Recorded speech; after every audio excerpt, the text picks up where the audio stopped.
Assalamualaikum warahmatullahi wabarakatuh. Salam sejahtera bagi kita semua. Om Swastiastu, Namo Buddhaya, salam kebajikan. Selamat pagi, selamat bergabung di acara Indonesia-Australia Growing Together, a conversation with Katalis. Senang bisa bertemu dengan Bapak, Ibu, rekan-rekan sekalian, baik dari Konsulat Jenderal Australia di Surabaya maupun dari perwakilan dunia usaha di Jawa Timur. Terima kasih tentunya kepada Ibu Majelhain, Acting Consul General di Konsulat Australia di Surabaya. Terima kasih kepada Kadin Jawa Timur, Kadin Surabaya, HIPMI Surabaya, IABC Jawa Timur, East Java Investment Board, Singhasari Special Economic Zone, dan semua hadirin. Kami dari Katalis akan diwakili oleh Bapak Paul Bartlett selaku Direktur Program Katalis. Dan izinkan saya melanjutkan dalam bahasa Inggris. Kami menyediakan penerjemahan yang bisa diakses dengan mengeklik tampilan di Zoom. Good morning, a very warm welcome to Indonesia-Australia Growing Together, a conversation with Katalis. It is great to have you here with us. A big thank you to Ibu Majelhain, Acting Consul General at the Australian Consulate in Surabaya. Thank you to Kadin, both East Java and Surabaya, HIPMI Surabaya, IABC East Java Chapter, East Java Investment Board, Singhasari Special Economic Zone, and everyone else who has joined us this morning. On the Catalyst side, we have Bapak Paul Bartlett, our director, who will be presenting and taking your questions. Now, before we start this session, I just want to highlight a few housekeeping rules.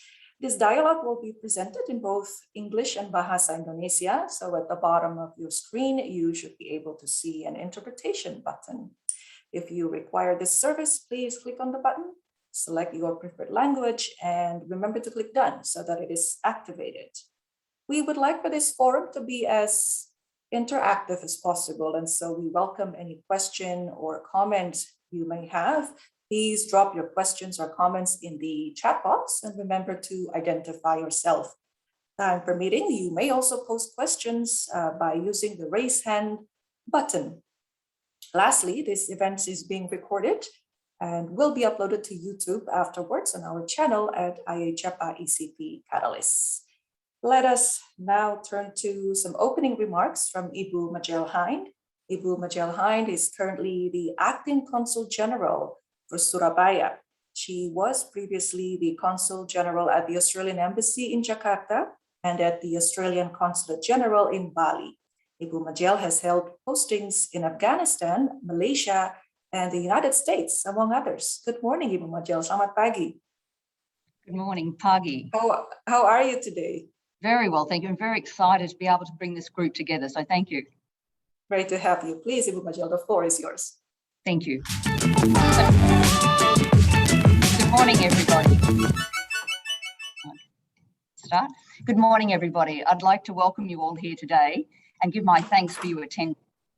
I can see an array of familiar faces, Ibu Lita and other committee members from the IABC, committee members from Kadin, and committee members from HIPMI, the young entrepreneurs of East Java and Surabaya.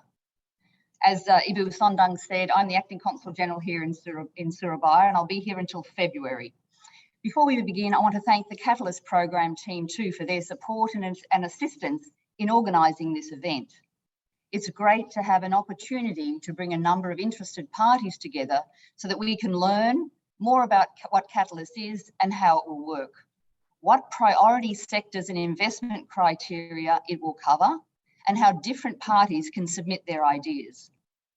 To bring you up to speed, Catalyst is a new program that was launched by both the Indonesian and Australian governments in July 2021 to connect businesses, academics, and the public sectors from both countries.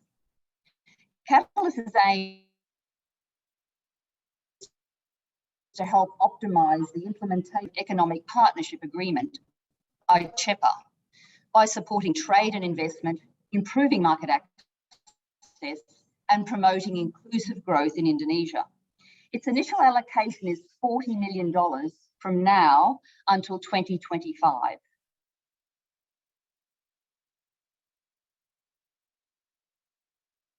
Katalis will also play an implication in the global value chain, in line with Indonesia's vision to become the fifth largest economy in the world by 2045. It will also provide opportunities for Australia and Indonesia to collaborate in new areas of mutual economic endeavour. We'd like to see Katalis become the partner of choice for industries looking to develop their business to take advantage of the multitude of complementary opportunities between our two countries now that IA-CEPA is in place. We're excited to see real outcomes and real opportunities flowing from the agreement. IA-CEPA creates the platform, reducing trade barriers, lowering tariffs, and we really encourage businesses to seize the opportunities. East Java and Central Java regions have ongoing trade and economic cooperation with Australia, such as agribusiness, from livestock, horticulture, wheat, into animal feed and agricultural technology. Education. There are so many great universities in East Java and Central Java that have established strong partnership with Australian universities, both in double degree programs, research and exchange, investment. Australian universities have been eyeing East Java and Central Java as a strategic location to invest, expanding their faculties in the region as there are growing opportunities in Eastern Indonesia. Moving forward, Katalis will work with the business sector and government to implement IA-CEPA and fully realise the wealth of complementary trade and investment opportunities available, including in this region. I'll leave it there, but I hope you find the discussion today useful, and I'm sure that Paul and his team can respond to any questions you might have later on. Thanks again, and I wish you all a very fruitful discussion. Thank you. Thank you, Ibu Majel, for the opening remarks. We are equally excited to be working with the business community and are hoping to connect with the businesses in East Java and Central Java. Now, before we call on Pak Paul to begin his presentation, we thought we would show you a quick introduction to Katalis so that the audience can get a closer look and feel at what it is that we do and how we work.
Right, with that, we call on Pak Paul Bartlett, Director of Katalis. Pak Paul has a long experience advising on private sector development, trade, investment, and competitiveness in Indonesia, and previously throughout the Asia Pacific, Africa, the Middle East, and Europe, pretty much the whole world. Pak Paul, selamat pagi, apa kabar? Ya, selamat pagi, Bu Sondang. Saya baik-baik saja. Apa kabar? Kabar baik, Pak Paul. Silakan Pak Paul, the time is yours. Okay, terima kasih banyak. Thank you very much, Bu Sondang, and selamat pagi semua. May I start by saying how glad I am to be here today to meet with businesses in East Java and Central Java. It's a real privilege to be able to engage with you directly, albeit virtually. I'd also like to just give my thanks to Ibu Majelhind, who has been assisting with us in the background and putting this event together, from the Consulate General in Surabaya, and also to Australia, to Bapak Aris Pratama, who has been working busily away, helping us put this event together. I have a very short presentation at the risk of going too long with the introductory remarks. We've made this just 5 to 10 minutes because, as the previous speakers have said, the emphasis today is on an interactive conversation with business.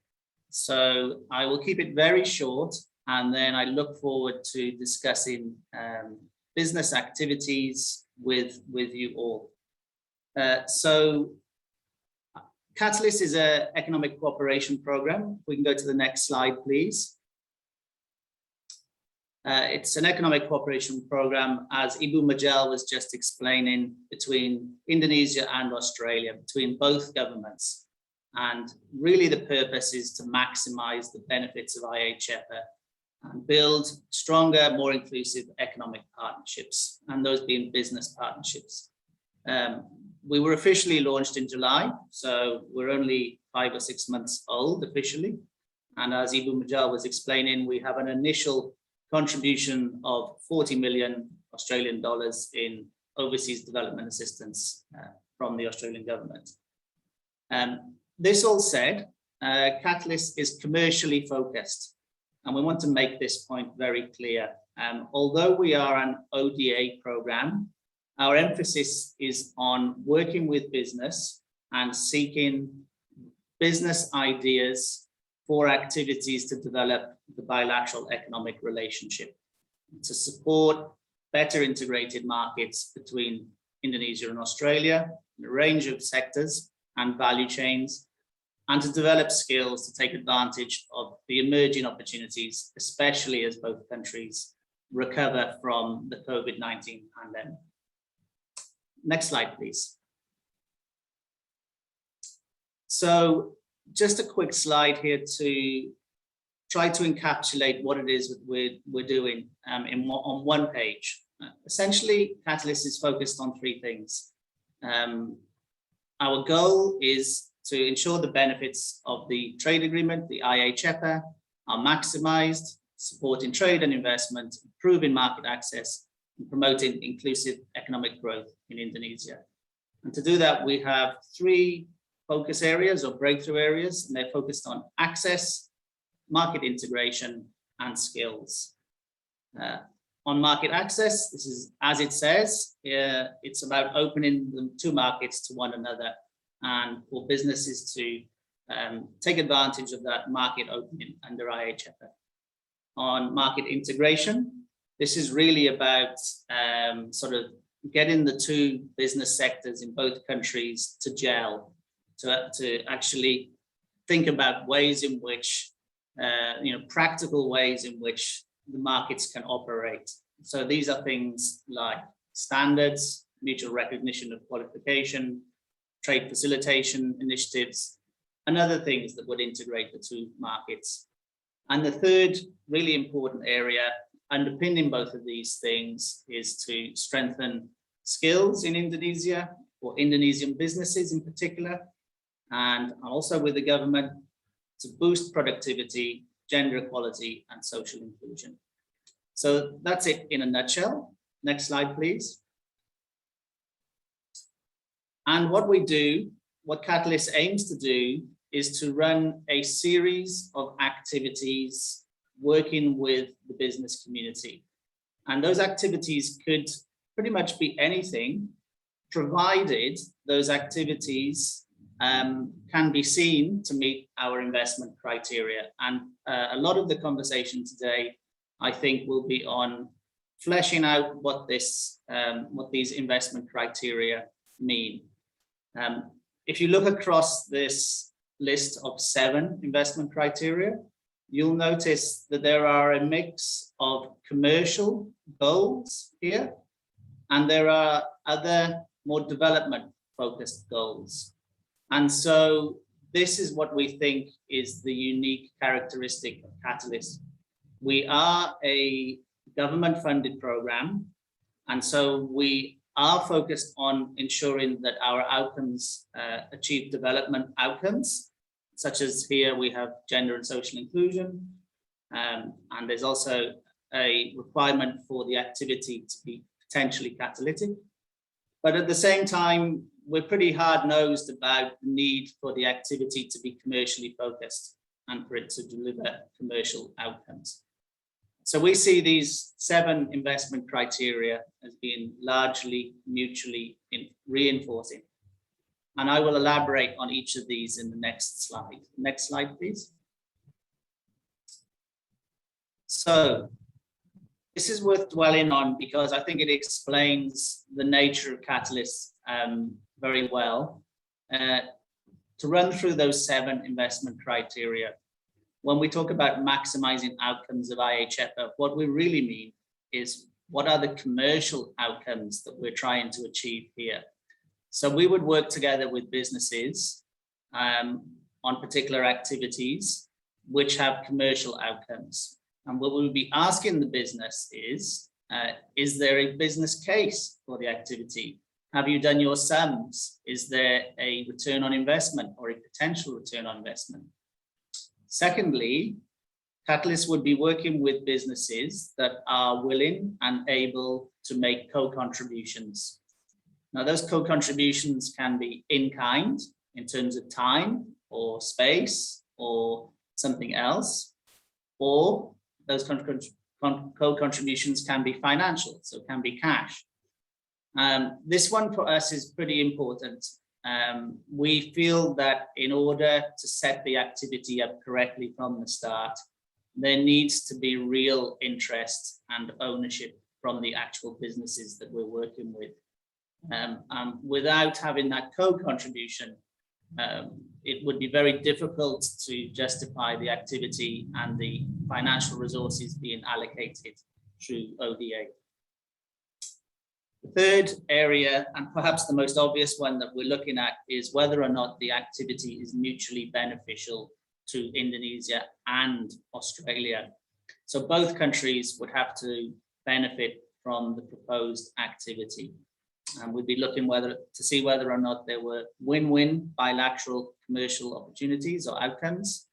We'd be looking at the direct and indirect beneficiaries in Indonesia and Australia. Now, the direct beneficiaries could be individual firms, business organizations, or other organizations. And the indirect beneficiaries could be the broader community.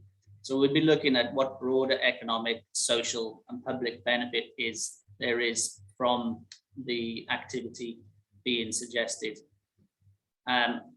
Relatedly, we'd be looking at whether or not the activity is bilateral in nature and whether it has a regional focus. This last point reflects this notion of the powerhouse concept.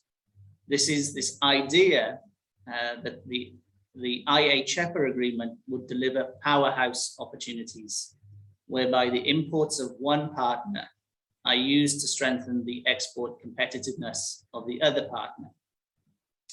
Fourthly, we would be looking to see if the activity is scalable. Does it crowd in other investors or traders in the sector or the related value chains?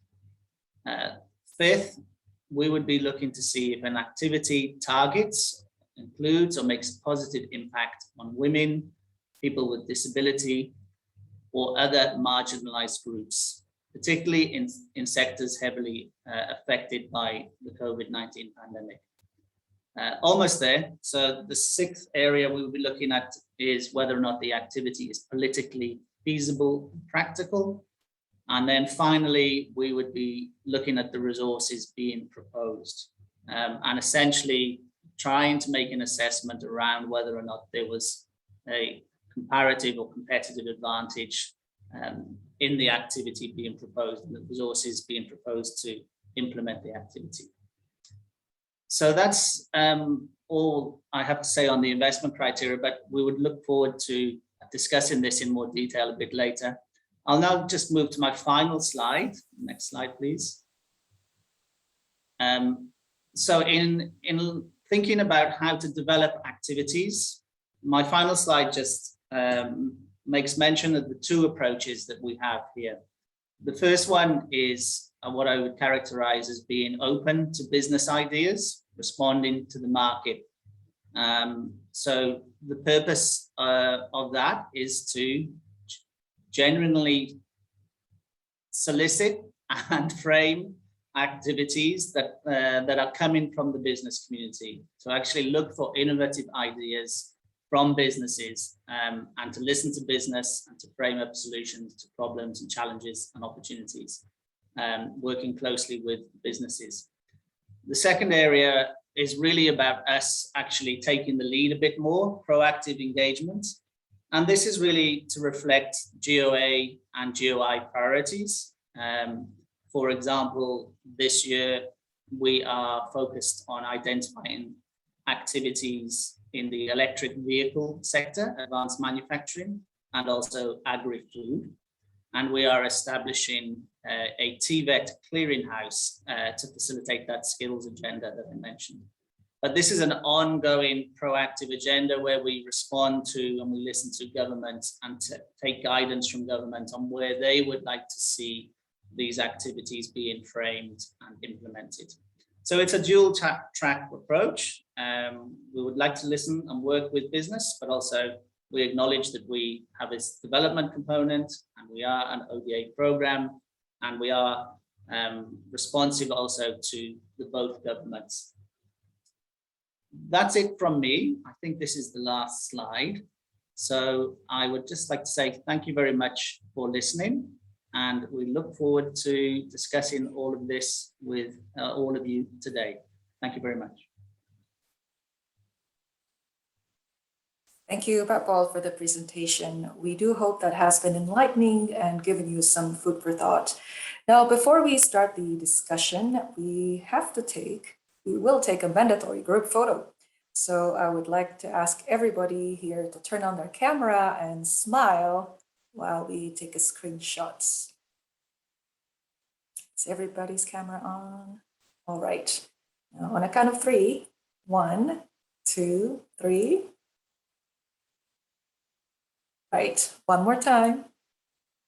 1, 2, 3. Right, thank you very much. Now that the photos are taken, we can begin with the discussions. I want to remind you, if you have questions or comments, you may either write it down on the chat box or use the raise hand button on your screen. Let's see if we have anybody. We don't have anyone just yet, but maybe I could just start, Paul, with this question that we get a lot. I'm sure you hear it a lot. What is the difference between Katalis and Austrade?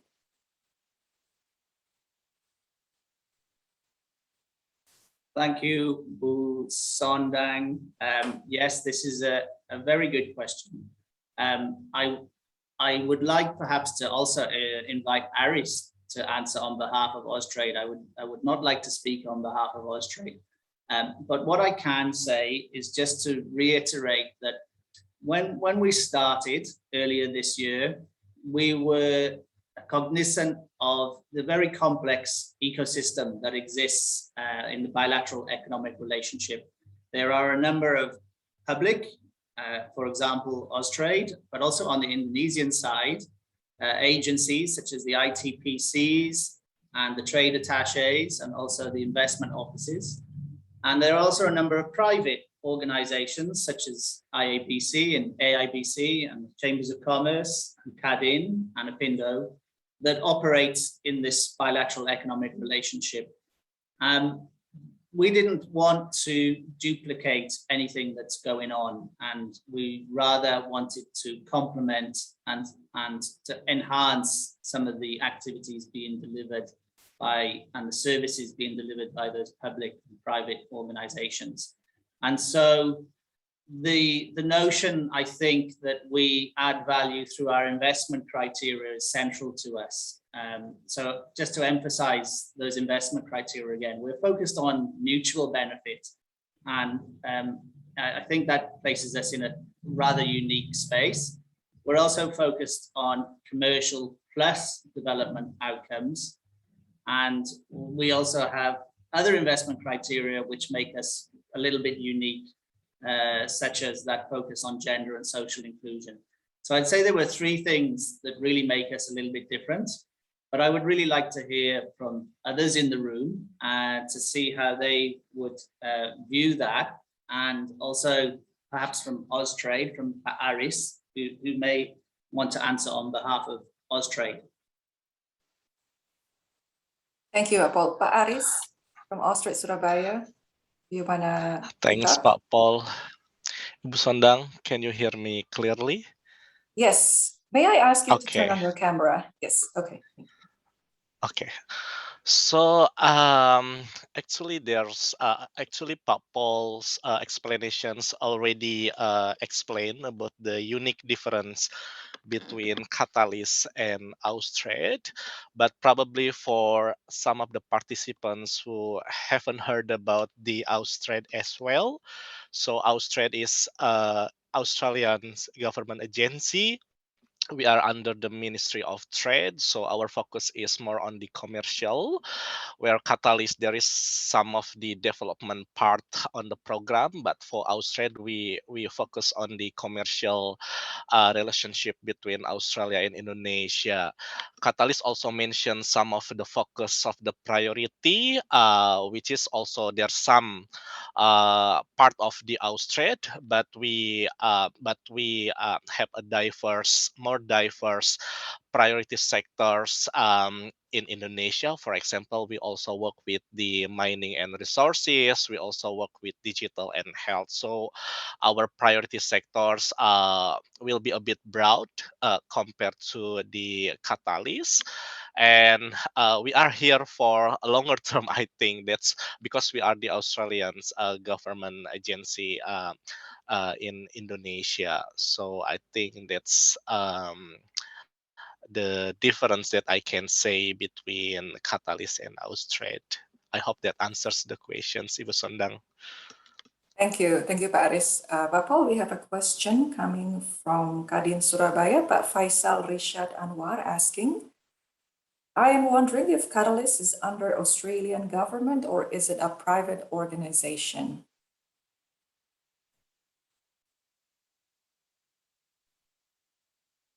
Thank you, Pat. We are funded by the Australian government, but we really are a manifestation of the collaboration between the two governments. We are a program to deliver the outcomes as specified in the presentation. So whilst we are and linked to both governments, we interface with businesses to generate the activities. And our focus, as mentioned before, is very much on delivering those outcomes against the investment criteria. It's a little bit complicated because we are still an aid program funded by the Australian government, but we're focused on business outcomes and commercial outcomes. Bagaimana Pak Faisal? Apakah ada pertanyaan lanjutan? Do you have any follow-up questions? Pak Faisal Rishad Anwar dari Kadin Surabaya.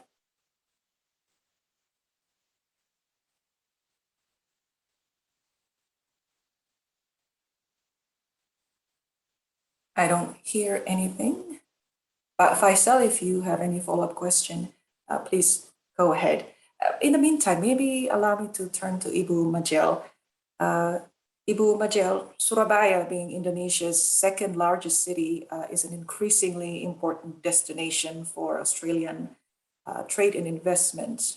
In your perspective, what are some areas of interest that you see are currently springing up?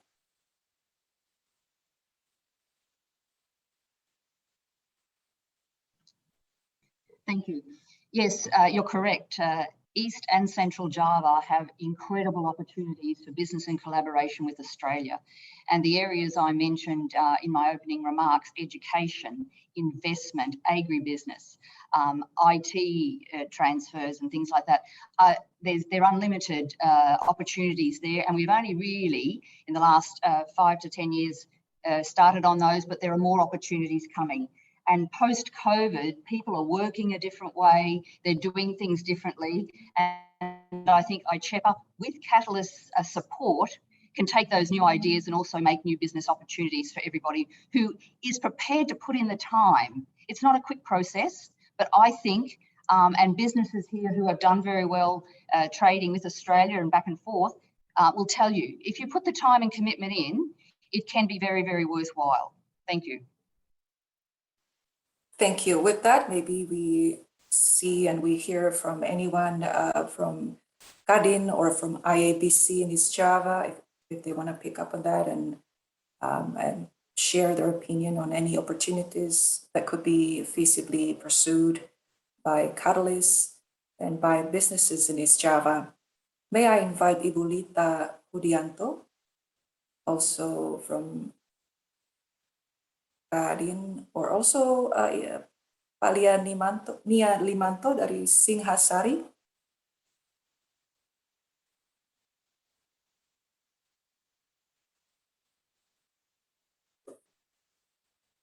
Right, no comment just yet, but we do have another question coming. Does Katalis work with SMEs? That's also a question we get a lot, Paul. Does Katalis work with SMEs? Yes, thank you for the question. I guess our starting point is that we are as inclusive as possible, and that includes large and small businesses. It includes businesses in East Indonesia, as well as sort of Jakarta and the big metropolitan areas, but also in Australia, some of the big businesses and small businesses there. I guess, would say we are willing and able to work with all businesses, no matter where they are from, provided the activity complies, or at least is consistent with our investment criteria. And in fact, we have a business portal built into our website. I would encourage everybody to take a look at the business portal. It's in Indonesian and English on our website. There are technical guidelines which walk businesses through the portal and explain how to submit ideas. And we do receive ideas from businesses of all colors, all persuasions, and all geographies, and both large and small. And so what we would do is, this market responsive approach.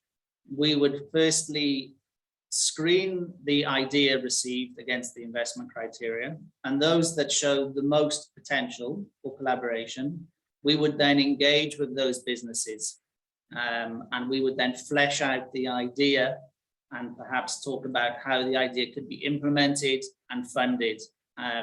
So the short answer is yes, but we would need, I think, to see what the idea is, what the activity being proposed is. We're really here to listen. We don't think we have the answers, but we do think the business community has the answers. So we would encourage everybody, large and small businesses, to reflect on those investment criteria. And if you have an idea which you think would be suitable for engagement, then please do not hesitate to contact us, either directly or through submission of your business idea through the portal. Thank you, Paul. Here's one idea coming from Pak Martin Dakti, asking if business matching can be facilitated by Katalis or Austrade. Our business is surfboard manufacturing factory located in Surabaya. I'm going to take that first. Pak Martin, if you want to ask directly, please go ahead and turn on your camera. We are here, as Paul said, we are here to listen. So we would love to be able to connect with you directly. If you want to turn on your camera and your microphone, you're more than welcome to.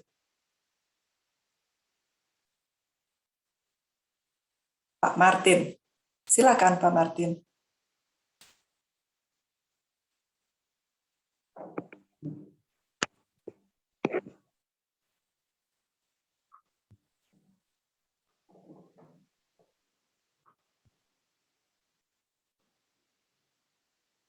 Yes, hi, Pak Martin, selamat pagi. How are you all? Good, how are you? Good. Please go ahead if you want to ask directly to Pak Paul. Yes, Pak Paul, how are you? And we would like, if it's possible, for Katalis or Australia to be facilitating business matching.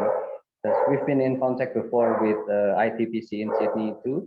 However, there's still no progress, and especially during this pandemic situation, it's a bit difficult for us to visit Australia and like do this ourselves. So it will be really beneficial if it can be facilitated by Katalis or Australia maybe. Our business is manufacturing surfboards, so we've done a few exports too, mostly to Gold Coast and in Sydney, and also Sydney, but that was like years ago, and we would like to try again if it's possible. So yeah, any help will be appreciated. Thank you.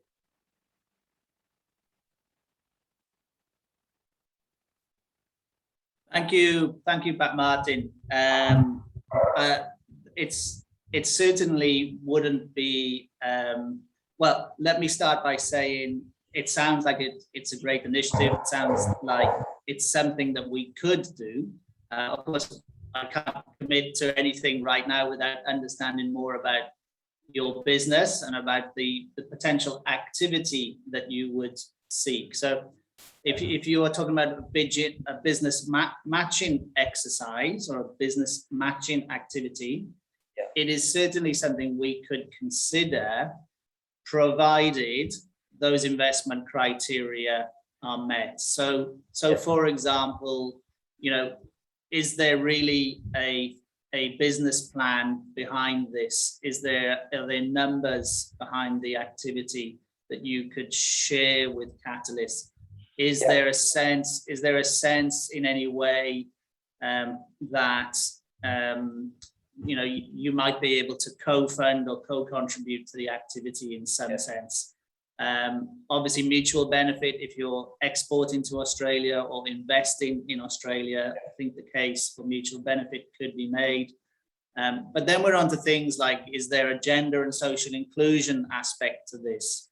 Are other businesses able to benefit, or is the broader community able to benefit from the activity of the business matching activity? So on and so forth. And I mean, I think what we would be looking for is, some answers to those questions. And essentially, we would encourage you to think about all of those aspects. And then, if we saw there was potential here, we would happily engage further. Yes.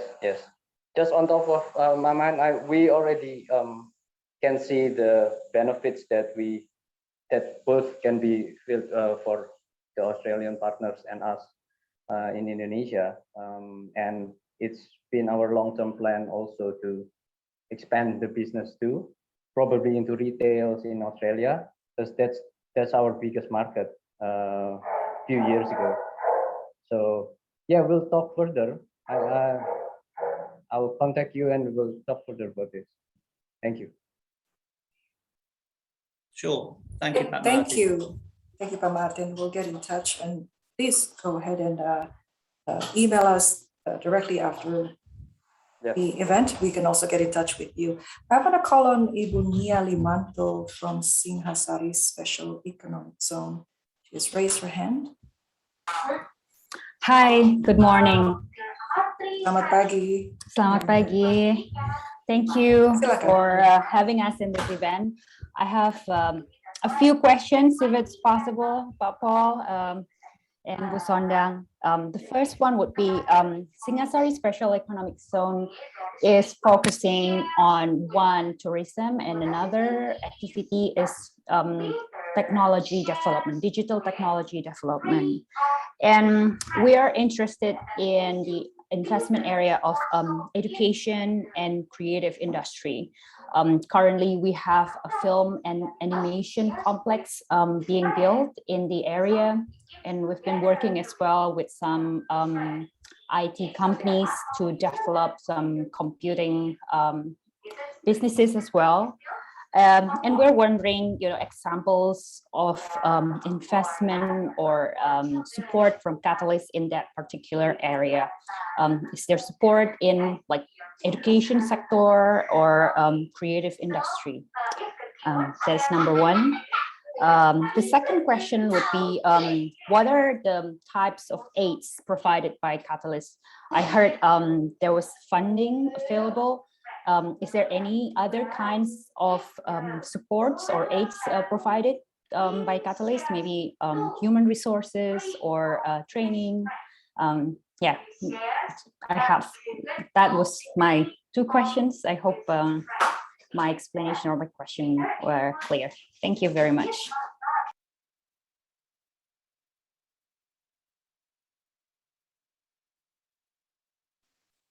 Go ahead, Pablo. Yeah, thank you, Bunia. It sounds like you have sort of a lot of diverse interests and activities in the economic zone there that you're working in. And on the basis of the list provided, then yes, I would say there is a focus to support tourism and technology development and education.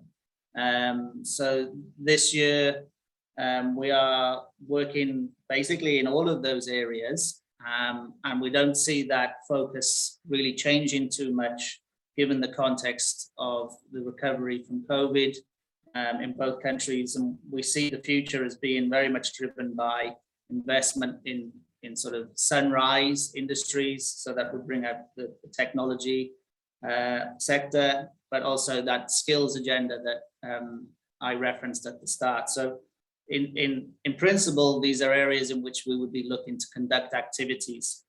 In relation to your second question, really, I guess what I would like to emphasize is that Katalis does activities with businesses. So those activities can involve anything. The activity can be business matching. It can be some kind of brokerage. It can be a market feasibility study. It can be some training.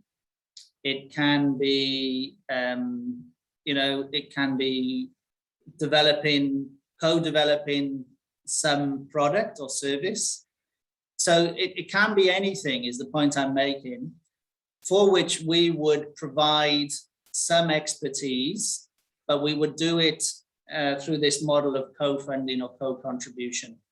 So really the idea is not so much that we would just provide cash or funding, but we would work with the business on the activity proposed by the business, and it could be any of those things I mentioned, collaboratively. And so that's how we would ensure that we meet our investment criteria and the business is able to pursue its opportunities. So really, the onus is somewhat shared between Katalis and the business to develop activities which would be jointly designed and implemented. And really, we would be here, I guess, the bottom line would be to share the cost or share the risk of that activity. So if you saw an opportunity and you really thought it was worth pursuing, but you thought that maybe it's just a little bit too expensive to pursue that activity, this is the place in which we're operating. So we would come in and we would help share that risk with the business or the business organization. And so that's essentially, I think, where we're operating. And, as long as those investment criteria are met, we would be happy to consider any activity. Are you happy with the answer? Do you have any follow-up question? May I ask one follow-up question? I promise this will be the last. Go ahead. Thank you for your answer, Papo. That was very clear. Just one thing that I would like to clarify.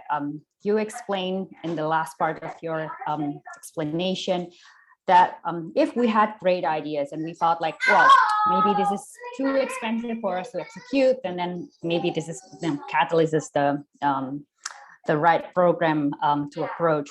So I just would like to understand what comes first. Is it the idea and then we look for a partner and then we apply for Katalis, or just the idea, great idea, and then we approach Katalis and then Katalis will come in and maybe business match us with the right partner, provide the right training and other necessary steps. So I just would like to know the steps from start to finish, if I may ask. Thank you, Papo. Yeah, thank you. That's this is exactly what I was hoping we would get to discuss. So really, we're a pretty small secretariat, and so as mentioned, we would be looking for the ideas to come from you, from the business. So I guess the first thing would be to define what is the activity that you wanted support for. Is it training? Is it a market entry strategy? Is it a business matching? Is it business matching support? Is it support to do research and development? Is it some kind of marketing?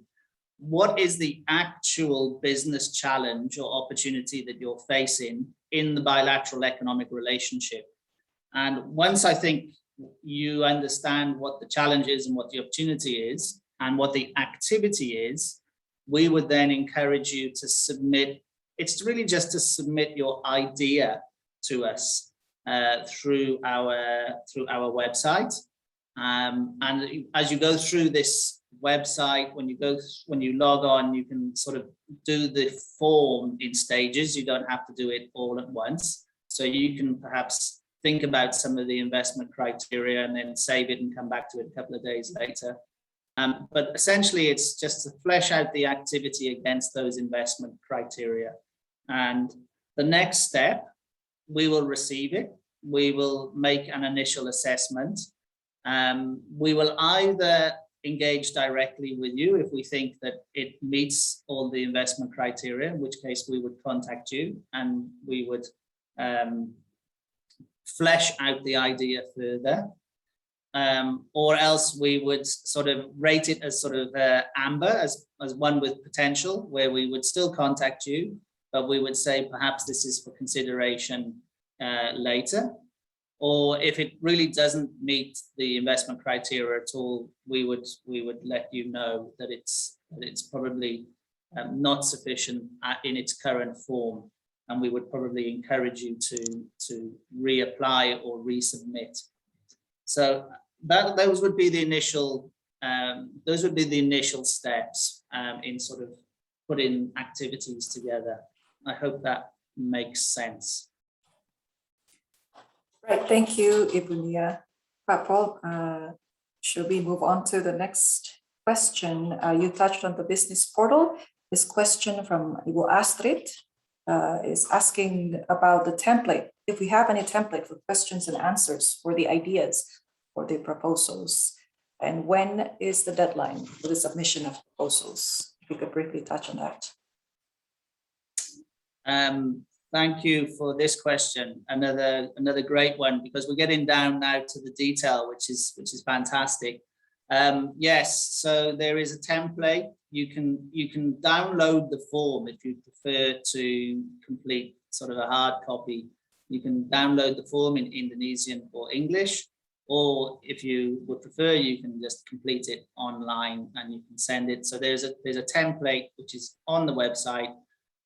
In addition, there is a second document which we have called the technical guidelines, which provides all of the information around the investment criteria, around eligibility, and provides just guidance on how to fill out all of the questions in the portal. In terms of the deadline, we don't have a deadline. We are open to receive ideas all year round. So there is no funding window per se. Rather, we have, we receive ideas all year round. Of course, if we decide to work with a business on their particular idea and we refine it and we flesh it out, we would then take the idea to the governments it's basically the Department for Foreign Affairs and Trade on the Australian side and the Ministry of Planning, Bappenas, on the Indonesian side. And we would generally seek approval for the activity from the two governments. Now that process, we hope can be relatively streamlined. If we're able to put the activity into our annual work plan, we will get all of the activities signed off for the following year.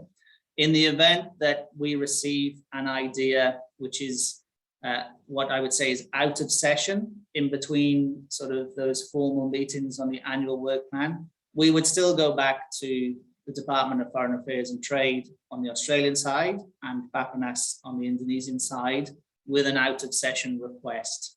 So I guess the bottom line is that ideas can be developed and progressed at any time of the year. Thank you. Moving on to the next question from Ibu Winnie. Hi, Pak Paul. Is there any example project that meets the investment criteria? And is there any minimal or maximum cap on the funding? Thank you for that. We are working on in a number of areas at the moment in which we think we have activities which are consistent with the investment criteria. We are working in the health sector, potentially in West Java, but also in a number of areas in electric vehicles. And we are also proposing a number of activities in the agri-food sector.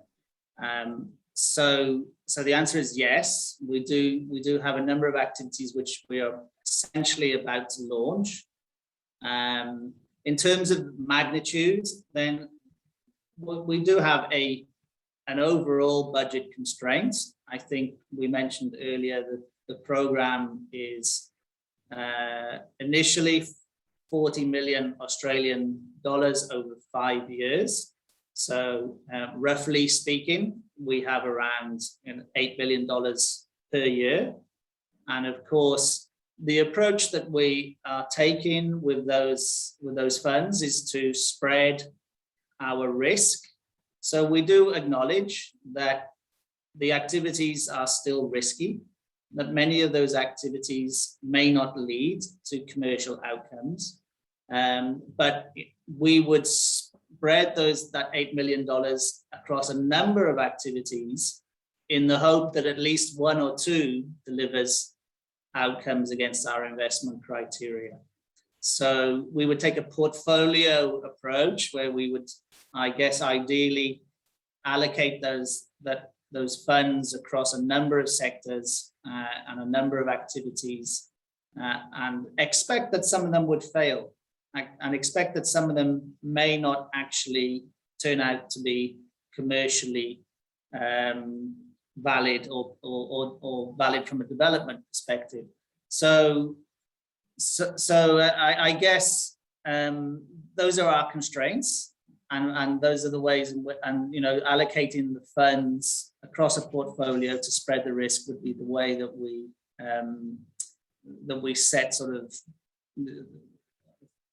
parameters around the program so that we maximize the chance that we get outcomes.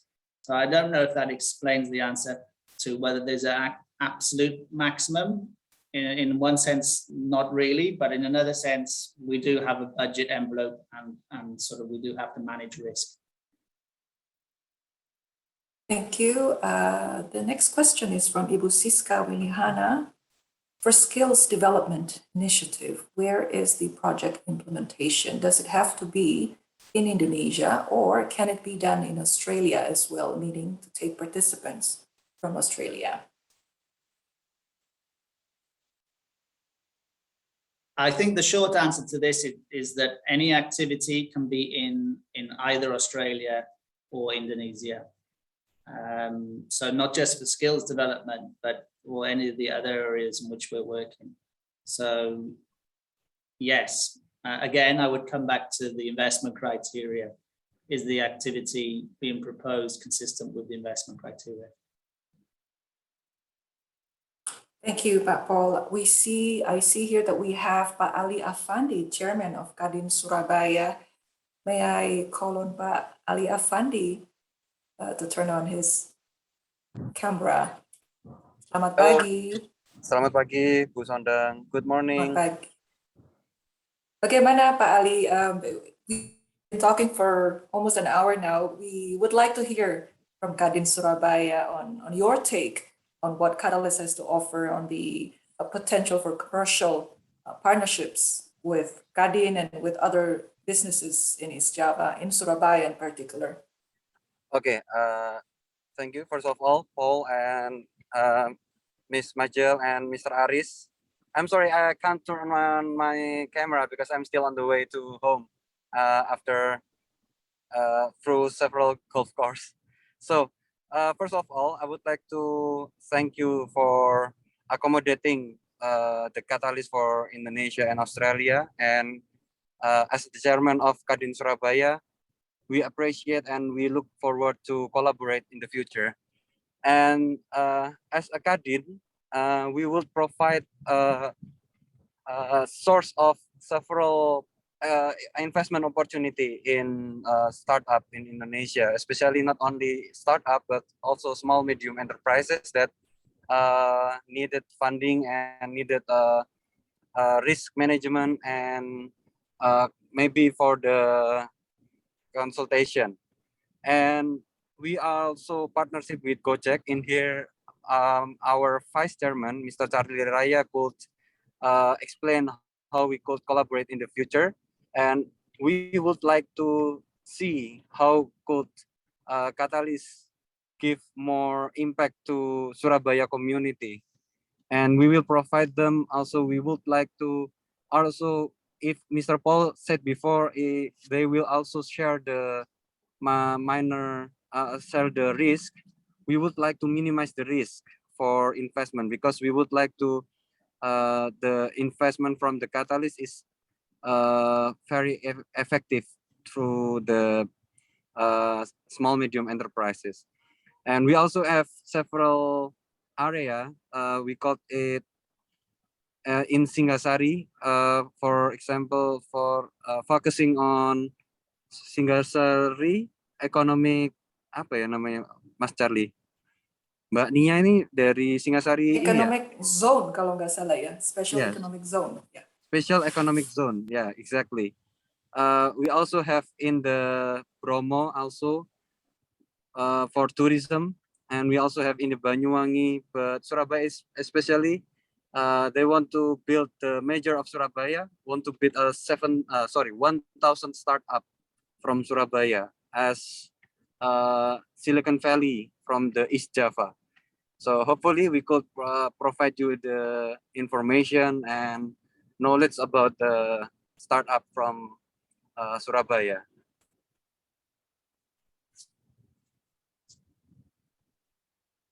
Thank you, Pak Ali Afandi. It's exciting. It's an exciting idea to be imagining the next Silicon Valley to be in East Java, isn't it? Papo, do you want to answer? Thank you, Pat Mohammed. Yes, very interesting thoughts and observations, Pat. We would like to engage with you further, and we would look forward to hearing more of the details on all of these things. Yes, we look forward to, sir. Actually, me and Australia is like my second country because my wife is is Australian, from Perth. So maybe in January I will come back to Australia for a bit, maybe 2 months, and look forward to expand business there.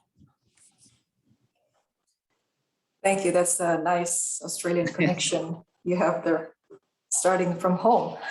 Thank you, Pak Ali Afandi, and thank you, everybody. I think that's all the time we have for today. We hope the discussion has been useful.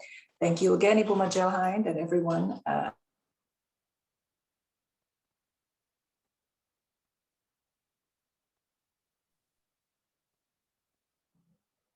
Thank you too. I think it was excellent. I think we may have lost Sondang just as she was closing. Yes, yeah. Yes, I hope everyone found that very useful, and there's absolute excellent opportunity to follow up. So please contact the Catalyst team. They can answer your questions and give you quick directions on how to go. So all the best to all of you. Yeah, and thank you, Ibu Majal, and thank you, Aris from Australia once again, and great to meet and talk with you all. Thank you. Likewise, Paul. Thank you, Catalyst team. Okay.